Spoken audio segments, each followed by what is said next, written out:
What if hiring could be easier, more streamlined, and less time-consuming, so even when you're busy, you could still be smart about the way you hire? With ZipRecruiter, you can post your job to over 100 of the web's leading job boards with just one click, so you can rest easy knowing your job is being seen by the right candidates. Then, ZipRecruiter puts its smart matching technology to work, actively notifying qualified candidates about your job within minutes of posting so you receive the best possible matches. That's why ZipRecruiter is different. Unlike other hiring sites, ZipRecruiter doesn't depend on the right candidates finding you, it finds them. And it's no wonder 80% of employers who post on ZipRecruiter get a quality candidate through the site in just one day. ZipRecruiter, it's the smartest way to hire. Find out today why ZipRecruiter has been used by growing businesses of all sizes and industries to find the most qualified job candidates with immediate results. And right now, my listeners can post jobs on ZipRecruiter for free. That is right, free. Just go to ZipRecruiter.com/M&M. That's ZipRecruiter.com/M&M. One more time to try it for free. Go to ZipRecruiter.com/M&M. Want an easy way to see if you could save money on car insurance? Geico gives you 3. Call 1-800-947-AUTO. Go online to geico.com or stop by the Geico office nearest you. 3 ways you could save 15% or more. Yeah, and then I got the answer. We're back in Better Than Ever. Mike and Mike presented by Progressive Insurance. Our guests on the Shell Pennzoil Performance Line will include Charles Barkley, as the NBA is back, but I don't think we could say it's better than ever. What a brutal start to the season. Last night, you're all excited, and one of the teams I was most interested to see this year was Boston, and see exactly what they would put together with all these new faces, and obviously Kyrie and Gordon Hayward being at the center of that. And then 5 minutes in, Gordon Hayward's foot is facing in the wrong direction, and that is one brutal looking injury. Yeah, we know injuries, listen, they happen all the time. They happen at the never a great time to have an injury, but you know, when you're just starting a season out, there's all that hope and promise, whether it's a team, a city, obviously an individual, and then to have a season ender, and we'll see how we can come back from it. But that gruesome, because players are used to seeing injuries. And given the sport, you know what injury you see most of. So you feel bad for that person. You say, glad it wasn't me for that person when you see that normal injury. But every now and then, man, you just see one that just, you're saying, okay, we know there's injuries, but that's a different kind of injury. That's something we know can happen, but you don't see it an awful lot. And it is a reminder. It's a reality reminder to players that quickly it's done. That quickly you are, I'm not sitting there asking anybody to feel sorry, because many people will point out the guy just signed a $128 million contract. I get it. I've in no way, shape, or form am I saying feel sorry for him at all. But I always look at it from the athlete side of the work that you put in, just from the sport itself, forgetting the monetary aspect of it, of the work you put in and what you're trying to accomplish as a player, as an athlete, and to have it just in that split second taken away. For all those guys that saw it, turned away, because it looked horrible, then went over to him and, tried to console him a little bit as he was taken off on a stretcher. You sit there as they're putting an air cast on him, and you sit there and you think about your mortality and saying, that could have been me. Maybe somebody out there has had a really bad injury where they've had to miss a year. We know Derrick Rose has had injuries where you have to miss, but this one had the visual with it as well. That just, again, is that reminder that, man, in one play, that's all it takes.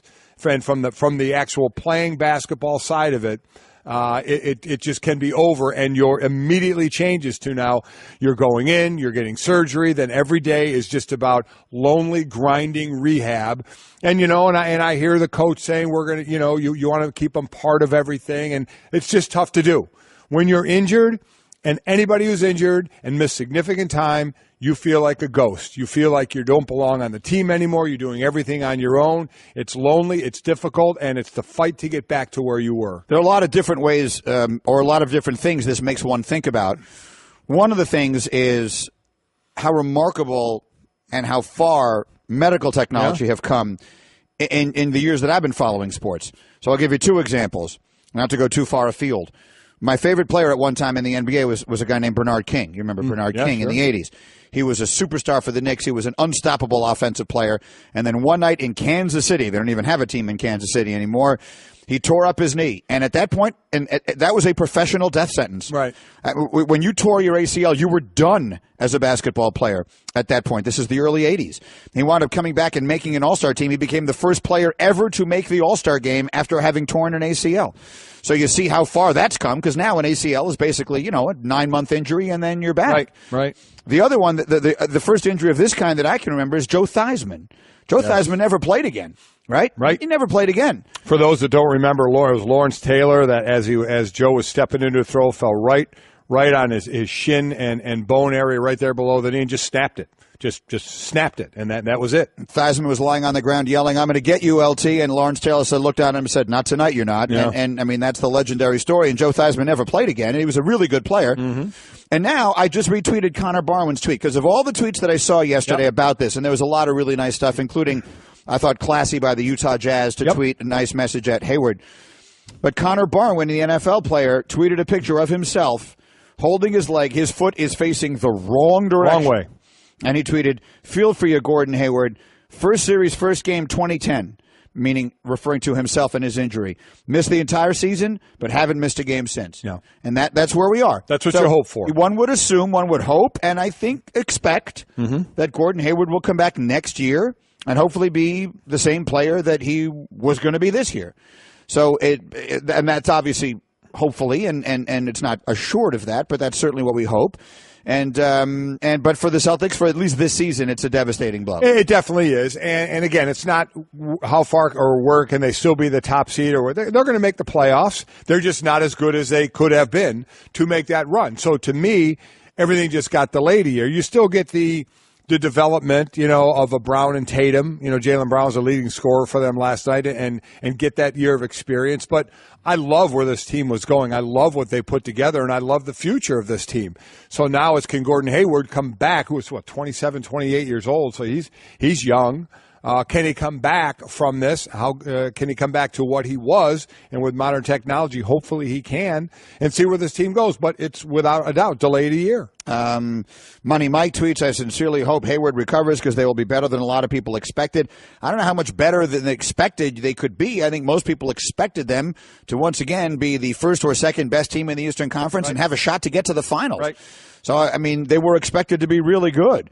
Rebel tweets, "If losing one guy drops your contentions that much, then the Celtics weren't really ready to contend." Rebel, with all due respect, you have no idea what you're talking about.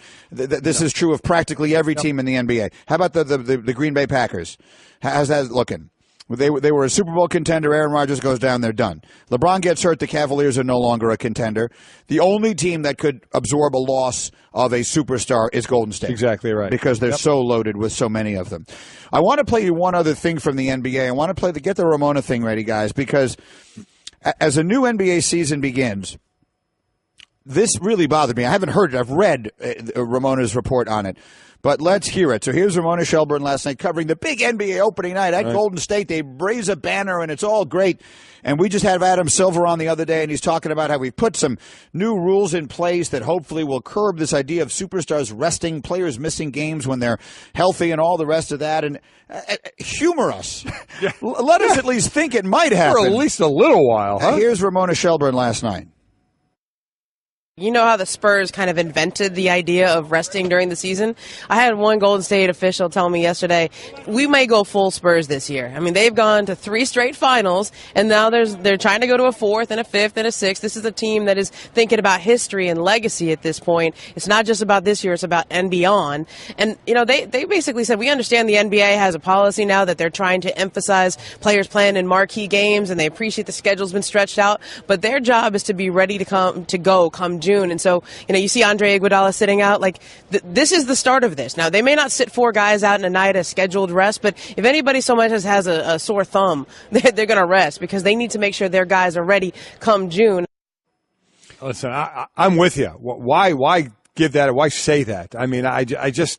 And to be clear, we're not talking about Ramona. No, Ramona is reporting something someone said to her. Right. Why would anyone inside the team be saying that? I mean... That's the one part of this that bothers me. And I think it was Silver who said it to us when he was on with us some months ago. He said, in my earliest days in the NBA, I think it was Adam who said it, but now I'm not 100% sure. Someone said this, that years ago in the NBA, everyone just sort of understood that even while resting a player here or there might have helped their own team in the long run, that for the betterment of the league, the Stars needed to play all the games. And they put that on their list of priorities. Right. Not at the top of the list of priorities, but on the list of priorities. That there's some greater good to be served here beyond each team's own individual desires.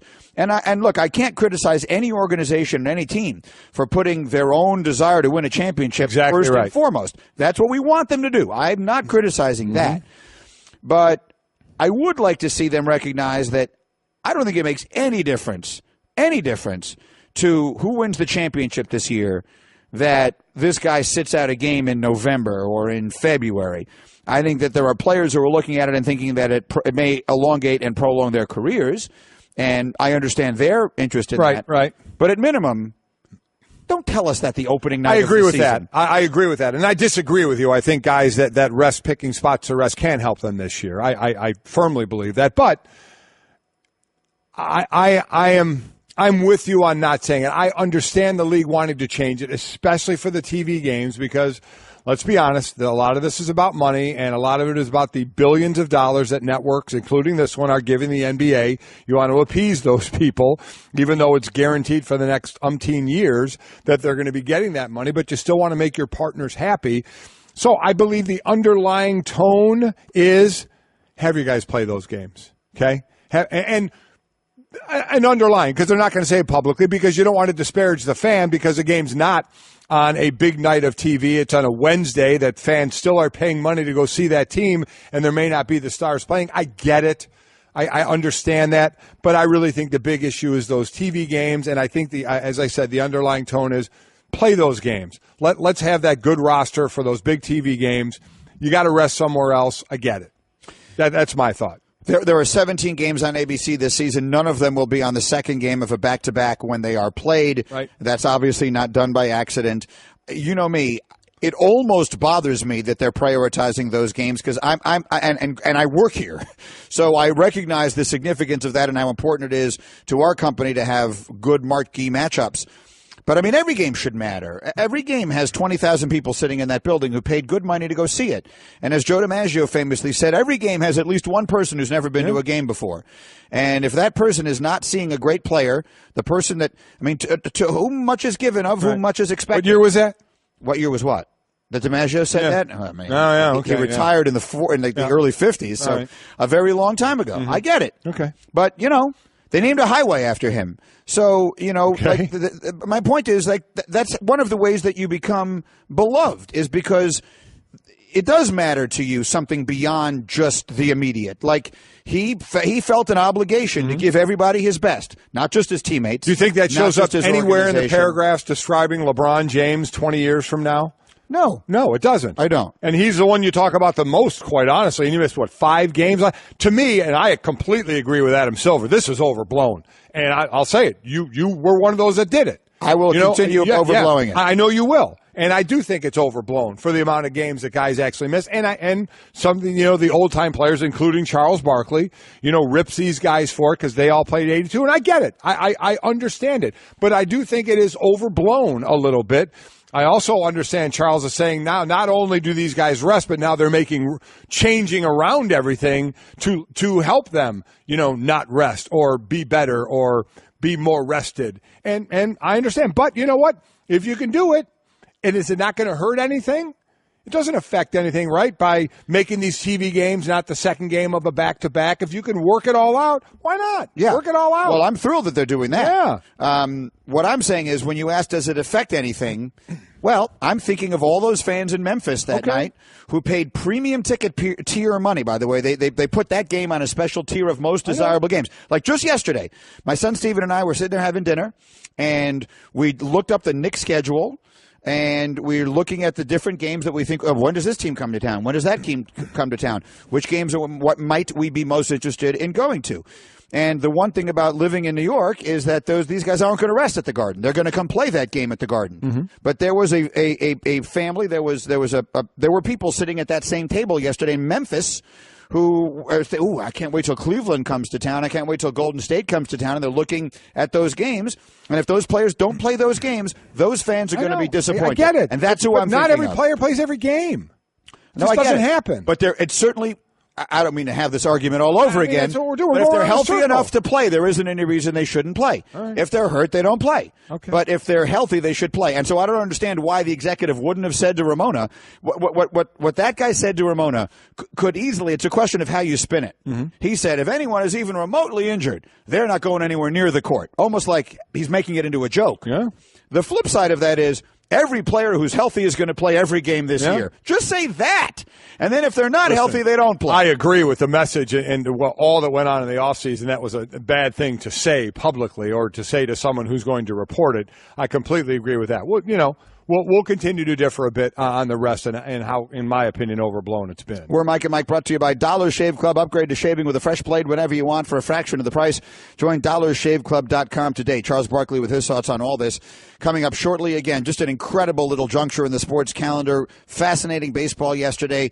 Dodgers move within a game of making the World Series for the first time in almost 30 years. They've done it behind dominant starting pitching. The Cubs just cannot hit. Their big hitters can't hit. And if Rizzo and Bryant and those guys don't hit, then they don't have a chance. No, so the Dodgers are on the brink. Yeah, they are on the brink. And, do I think the Cubs can get a game? Absolutely, I think they can. I don't think they're going to come back and win this. So for the Dodgers, what a season it's been, starting out as, how many times did we bring it up on air? They beaten the Mariners, 116 wins. What are they on pace for? Oh my God, look at it. They're Kershaw going out for a while, them losing game after game after game. You're like, wow. And then they picked it back up, and everybody thought it was going to be the Dodgers and the Indians didn't hold up their end of the bargain because of the Yankees. But the Dodgers look like that team where the only acceptable outcome is a World Series win, right? Of course. It's being the World Series champs. That's where they are right now. And when we had Herbie on Kirk Herbstreit, it was odd to think the possibility of Houston and the Dodgers in the World Series when they were in the same league. They were in the same division. Same division. Now those are old NL West, the original NL West, So, what I will always think of as right? the NL West. Those teams were both in that division at the same time. I'm trying to think if when the divisions then went into they split them up and the Astros wound up in the Central, did they ever play each other in the playoffs? I don't have an active recollection of that. The Astros had some really good teams. But it's odd. The Bagwell Biggio years and all that. To meet in the World Series, but the Dodgers seem to have, gotten back to where they need to be. As they say, it's not where you start, it's where you finish. And they're back to what we thought about them. And the Astros had a great chance last night to really end that. They go up 3-1 and then have Keuchel starting. I mean, just the mental side of it is going to be very difficult, though, we have seen the Yankees certainly come back. But I think that would have been the final nail in the coffin had they pulled that one out last night. Now, bit of a series, still a long, tough road for the Yankees going against Keuchel and Verlander. But man, if they can hit, especially they've been hitting late, sixth inning on, they've been doing a heck of a job. You never know. All right, and so I just got the numbers, by the way, the ratings from last night. This is interesting. Don't look at your email because you have it too. So, of the following events last night, Yankees, Astros, which started 5 o'clock Eastern time, so not the most watched start time. I loved it, by the way. Yeah, no. For people who got up early like us, I love it too. But so that game was on FS1. Mm-hmm. Then you have Cubs Dodgers, which started 9 p.m. Eastern time. That was on TBS. And then you had Celtics Cavaliers, which started 8 o'clock Eastern time, and that was on TNT. So you had those three. Put in order, which you think had the biggest rating? Second biggest and third biggest. I'll tell you right now, Golden State and Houston, which was the late game, had the fourth. Of those, it was fourth. Basketball, Yankees, Dodgers. Okay, so the highest rated of them was Dodgers-Cubs. So everyone will say, why do these games start so late? This is why. That's why. You're right. Yep. This is why. Because you bring the West Coast in, and obviously the Dodgers are in the game. It's 8 o'clock Chicago time, which is not that late. That's why I thought basketball. That's why I thought basketball. 8 o'clock is still 5 o'clock West Coast. I thought still enough to see it. It's very close. They all did very well. To me, these are all good ratings. The Cubs and Dodgers did a 4.3 on TBS. The Celtics and Cavaliers did a 4.0 on TNT. If you compare that to last year, which was Knicks-Cavs, listen to this. Last year, Knicks-Cavs opened. So obviously the Celtics are really good and the Knicks are not.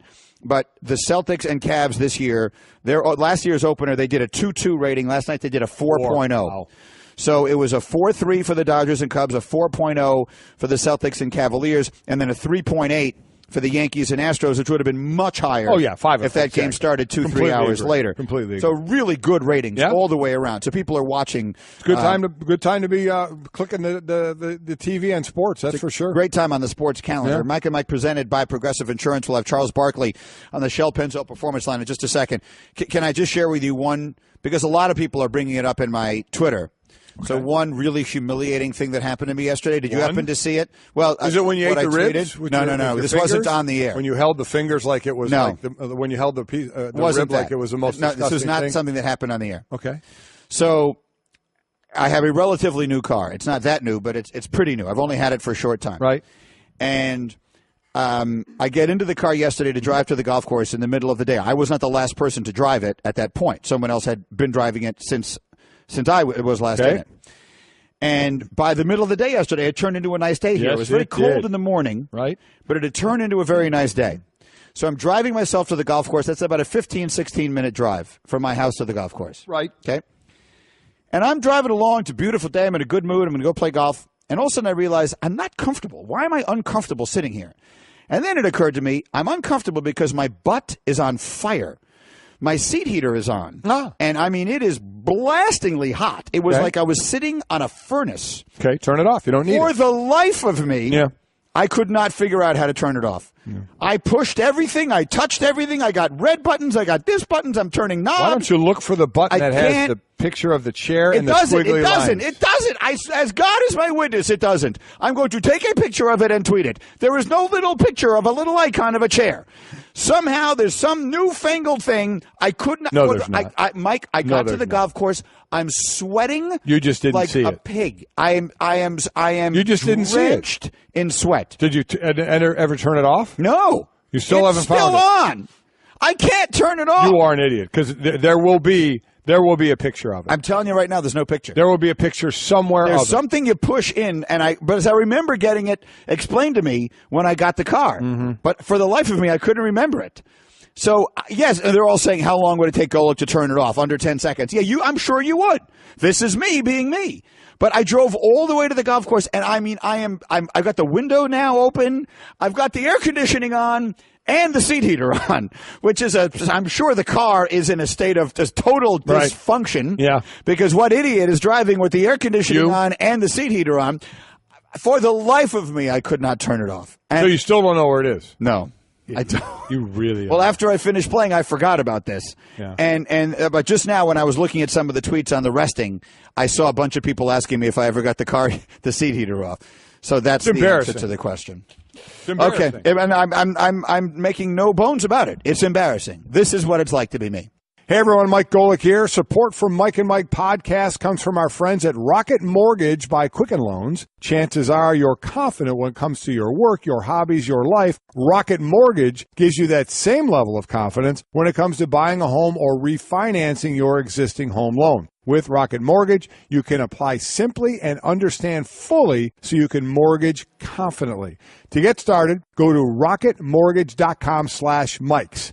Equal housing lender, licensed in all 50 states, NMLSconsumeraccess.org number 3030.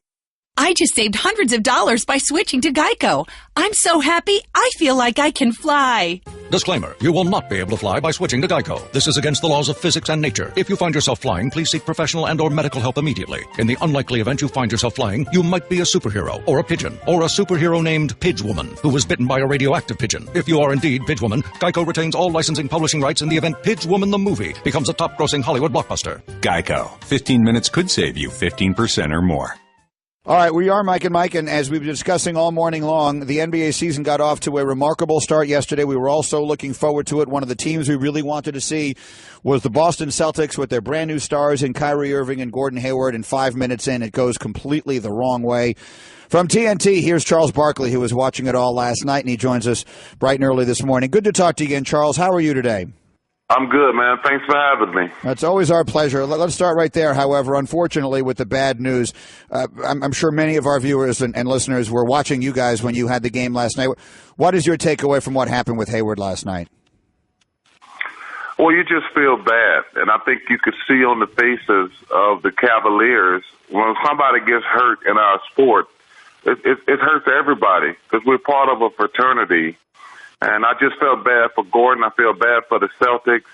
And it's just really, really unfortunate. I mean, injuries are part of the game, but it just sucks. I mean, you look at, I was watching football last week when J.J. went down, Whitney Merciless, Odell Beckham Jr., Aaron Rodgers. Like, I don't even know those guys, and I felt bad. But it was just an awful situation. So, Charles, what goes on in that locker room once you get past the reality of, wow, that just happened, and, oh, by the way, we have 81 regular season games to go. For leaders in that locker room, what's the talk? What's going on inside? Well, for me, I think it's really puts a lot of pressure on Kyrie Irving. He wanted to be the man. They got a really young team. And Kyrie's young himself. And it's going to really be the first time that he has to be a leader. There's going to be a lot of pressure on Brad Stevens also because, they were the second best team in the Eastern Conference, and now you don't know where they're going to go. I mean, this makes the Washington Wizards, this makes the Toronto Raptors probably the next two best teams in the Eastern Conference. But the season's going to go on, Mike. No matter who's healthy or who's not, the season's going to go on. But it puts a damper on their championship or even making it to the finals aspirations. And of course, that further opens the door for a Cleveland team that looked to be the best in the Eastern Conference anyway, with all those new faces. And obviously, Isaiah Thomas is one we won't see for a little while. But we saw Rose last night, and we saw Wade last night, and Crowder last night, some of the new guys. When they're all healthy and they're all together, do you believe by the end of the season, Cleveland will be a better team and better suited to give Golden State a battle than they were last year? Oh, yeah, they're much better with the addition of Jeff Green, Crowder. I mean, obviously, when Isaiah comes back, he's going to be fine. But they really improved their bench. That was the big difference. Because one thing that's underrated about the Warriors is their bench. I mean, you put Iguodala out there, who's one of the more underrated bench guys in the league. You put Sean Livingston, but they really made some great strides on their bench. So I think the Cavaliers, they're better than last year. Charles, we've used this term a lot, building the chemistry. It goes back to when LeBron went to Miami with Bosh and with Dwayne Wade there of how they were going to work everything out. Well, now we've got just watch that lineup that trotted out for Cleveland. It was Kyrie now with the guys in Boston. It's Paul with Harden, and then what's going on in Oklahoma City, the guys George and Carmelo with Westbrook. Is that an overblown thing? Oh, these guys got to work out the chemistry and it'll take them a little while, or take us on the court. How much is there to that of things they have to work through? I think that is just one of the most bogus observations I've ever heard. Mike, they made it. When they went to Miami, they made it to the finals. They just got beat by a better team. When I got traded to Phoenix, we made it to the finals. We lost to a better team, the Bulls. There's no such thing as working out any kinks. Listen, the season lasts 6-7 months. About probably a month to end, you know who you are and what you are. But this notion that building chemistry, all those teams made it to the finals. When the Heat got together, they made it to 4 straight finals. They lost 2 of the finals. It has nothing to do with chemistry. The best team is going to win in the NBA because we're not like baseball or hockey where a great pitcher can dominate or a great goalie can dominate. To beat a team 4 times, the best team is always going to win, period. And thus the Golden State Warriors feel like a prohibitive favorite. Vegas says they're the biggest favorite going into a season of any team in any sport ever. Mike, and of course, the one and only Charles Barkley. But we do get to see some of these other new teams, including OKC taking the floor for the first time with their new group. What do you expect from those guys? Greeny, I don't think you can beat the Golden State Warriors trying to outscore them. They have the best offensive weapons the league has ever seen. They didn't play good last night and scored almost 130 points. Yeah. I mean, you go back and look at the stats for that game, and they did it really. Draymond did not play in the fourth quarter. Iguodala didn't play. Nobody's going to beat them offensively. So, hey, Carmelo's a heck of a player. Paul George is a heck of a player. And obviously the Rockets won last night, but you're not going to outscore that team 4 times in a week. They're just not going to, they didn't play well at all last night. And obviously there's the emotion of getting their championship rings, but all these teams are trying to beat them offensively. I like what the Cavaliers did. They went out and got Jay Crowder. I like Jeff Green. I mean, so they got better on the perimeter defensively. And that's why I think they got the best chance of beating the Warriors. And the one thing we do, Charles, we talk about the same teams. We're in kind of, and I think things are cyclical and it'll change over time. We're talking about a lot of the same teams. Give us a little bit of a thumbnail on a couple of other teams that we think are going in the right direction. I'm not saying they're going to compete for the title this year, but are moving in the right direction. And of the 2 teams, I'll start with the one that had least amount of wins. Minnesota, just 31 wins last year. Pick up Jimmy Butler. We're talking about the youth there with Wiggins and Karl Anthony Towns and what's going on and where they can be. You buying into them as a future investment? Well, it all depends on what Jimmy Butler does. I think he's a free agent after this year. Karl Anthony Towns is going to be the best basketball player in the world in the next 5 to 7 years. I mean, he's unbelievable.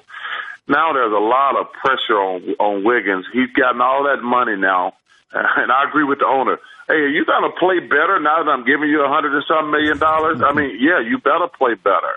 I think Minnesota, Tom is a hell of a coach. Tibbs is a hell of a coach.